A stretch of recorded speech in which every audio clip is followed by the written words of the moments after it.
swimming in Drew Barrymore's pool, vacationing at Diane Keaton's getaway home, going to the Grammys for Rocking Paris or Rocking Paris Fashion Week. This was the lifestyle of Becket Cook, and he absolutely loved it until the day he suddenly didn't.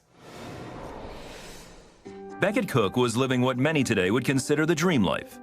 He was a successful set designer in the fashion world and mingling with Hollywood's elite. He was also openly gay, yet it still wasn't enough. So I was at Fashion Week and I went to all the shows, to a bunch of the parties, and I was at a party one night and I just kind of looked over the crowd and I just thought, I can't do this anymore. Like, this isn't gonna cut it anymore. In his book, A Change of Affection, Becket shares how God turned his identity upside down and brought him the kind of peace and freedom that he never knew was possible. Please welcome to the 700 Club, Becket Cook. Becket, great to meet you. Good to meet you. I'm just loving your book, A Change of Affection. It's very powerful. Thank you. Well, tell us what happened to you. You were just 10 years old, completely innocent, over at your friend's house for a sleepover, as you often were. Mm-hmm. But that night was different. What happened?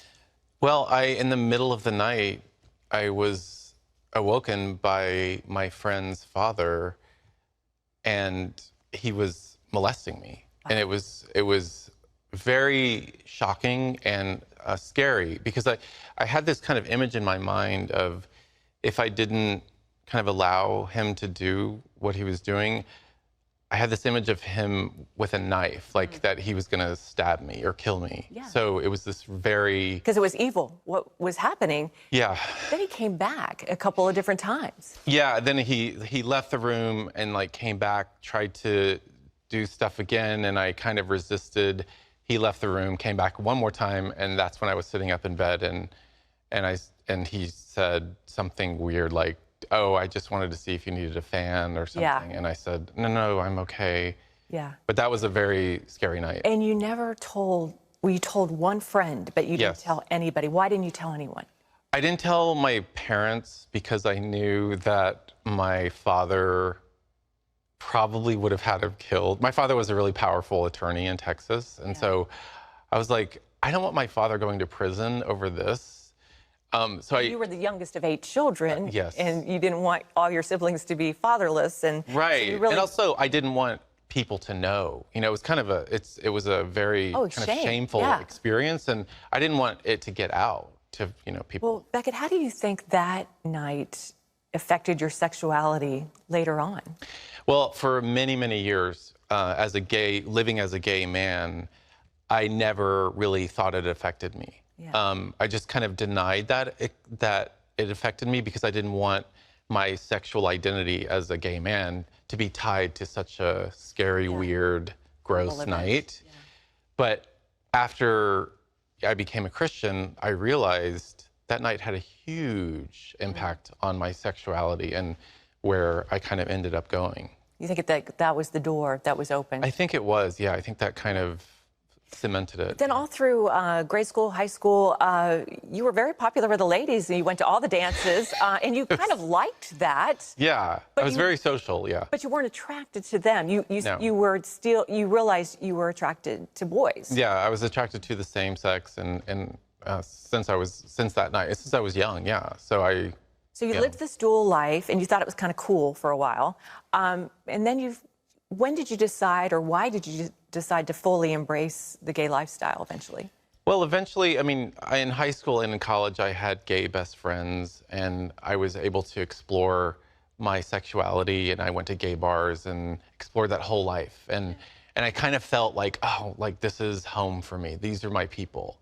But it wasn't until after college when I had my first relationship with a guy, we fell in love, and that's when homosexuality as my identity became I embraced it fully.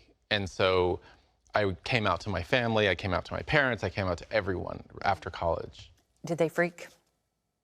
They didn't freak. My parents were actually quite lovely about it. And again, I was the youngest of 8 kids, so by the time they got to me, they were kind of like, retired. "Oh, you're gay? Okay, cool." No, my parents were Christians, and they were, you know, they believed it was a sin. And But they were very sweet and very loving about it. They didn't kick me out of the house. There was no dramatic scenes.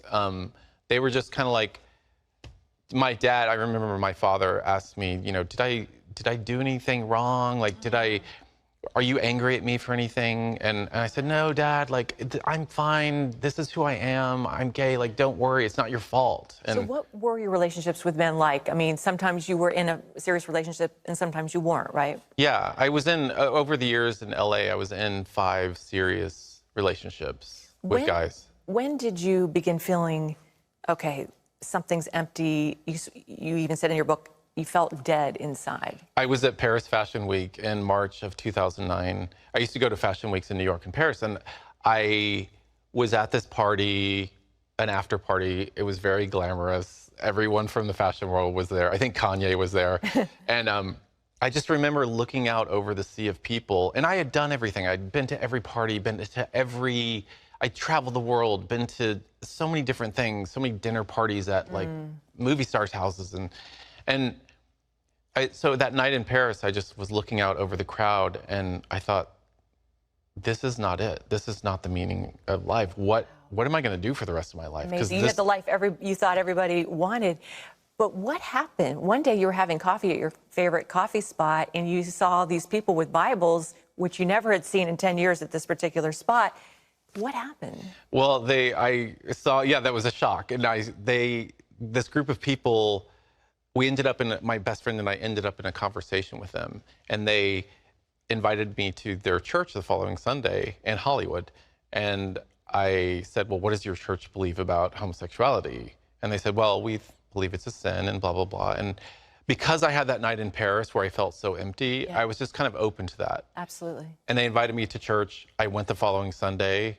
What happened when you were sitting there listening to that sermon, and then especially after the service was over? So while I was listening to the sermon, everything the pastor was saying, preaching out of Romans chapter 7, was resonating as truth in my mind and my heart. And I didn't know why. I was like, this is true. This is true. I was literally on the edge of my seat the whole sermon for an hour. And then after the sermon, this guy on the side of the church prayed for me.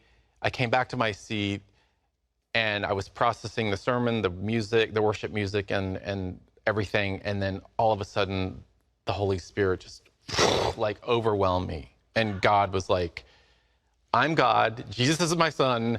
Heaven's real, hell's real, the Bible's true. You're now adopted into my kingdom. Welcome. And I was like, ah!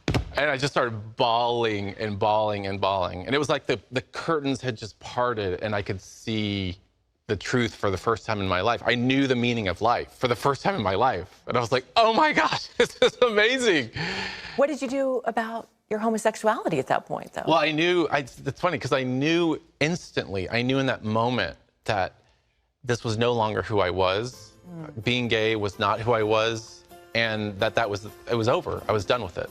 I wish we had more time. The book is amazing. It's called A Change of Affection. It's available wherever books are sold. You need to get a copy of it.